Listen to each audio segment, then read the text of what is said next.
So మెయిన్గా మనం ఈ మధ్య కాలంలో చూస్తూ ఉన్నాం, చాలా రకాల డైట్స్ అనేవి ప్రాచుర్యంలోకి వస్తూ ఉన్నాయి. చాలామంది వాటిని ఫాలో అవుతూ ఉన్నారు. కొంతమందికి రిజల్ట్స్ వస్తున్నాయి, కొంతమందికి రిజల్ట్స్ రావట్లేదు. సో దాన్ని అక్కడ స్టాప్ చేసి కొత్తగా ఇంకే డైట్ వచ్చిందా అని చెప్పి దాన్ని ఫాలో అవటం జరుగుతుంది. అయితే రీసెంట్ టైమ్స్లో మనం ఎక్కువ అబ్జర్వ్ చేస్తోంది ఈ యాంటీ ఇన్ఫ్లమేటరీ డైట్ గురించి. సో ప్రధానంగా అసలు ఏంటండి యాంటీ ఇన్ఫ్లమేటరీ డైట్ అంటే ఏంటి, ఇది ఎవరికి సజెస్టబుల్ అంటే ఏం చెప్తారు? హాయ్ అండి. సో ఫస్ట్ మనము యాంటీ ఇన్ఫ్లమేషన్ గురించి మాట్లాడే ముందు ఇన్ఫ్లమేషన్ అంటే ఏంది దాని గురించి మనం వీల్ అండర్స్టాండ్. ఇన్ఫ్లమేషన్ అనేటిది మన బాడీలో న్యాచురల్ స్ట్రెస్ రెస్పాన్స్. ఇప్పుడు మనకి ఫీవర్ వచ్చినా లేకపోతే మన దెబ్బ తాకినా మన బాడీ ఇమ్యూన్ సిస్టమ్ దానికి రెస్పాండ్ అవుతుంది. దానివల్ల ఇన్ఫ్లమేషన్ అనేటిది మన బాడీలోనే అవుతుంటుంది. సో ఇప్పుడు యాంటీ ఇన్ఫ్లమేటరీ డయట్ అనేటిది it is like a new trend ఇప్పుడు వచ్చింది. సో అది ఫుడ్స్ మనము యాంటీ ఇన్ఫ్లమేటరీ రిచ్ ఫుడ్స్ అనేటివి ఏంటి అంటే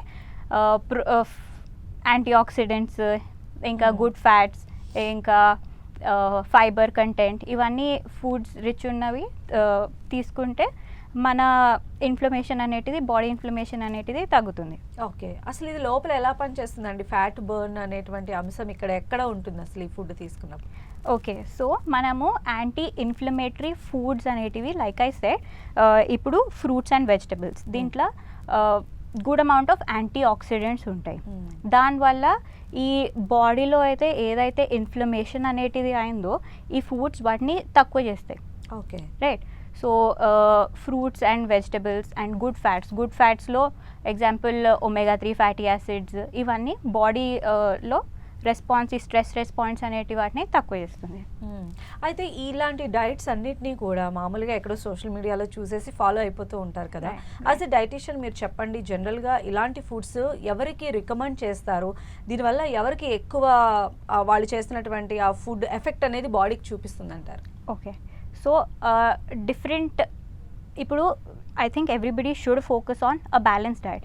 అన్లెస్ ఇప్పుడు అథ్లీట్ ఉన్నారనుకోండి, లేకపోతే వేరే జనరల్ పాపులేషన్ ఎవరికైతే వేరే డిమాండ్స్ ఉంటాయో వాళ్ళకి కాకుండా బ్యాలెన్స్ డైట్ అనేటిది మనం ఫోకస్ చేస్తే ఈ యాంటీ ఇన్ఫ్లమేటరీ ఫుడ్స్, లేకపోతే వీగన్ డైట్, వెజిటేరియన్, ఇవన్నీ ఆల్మోస్ట్ దాంట్లోనే కవర్ అయిపోతాయి.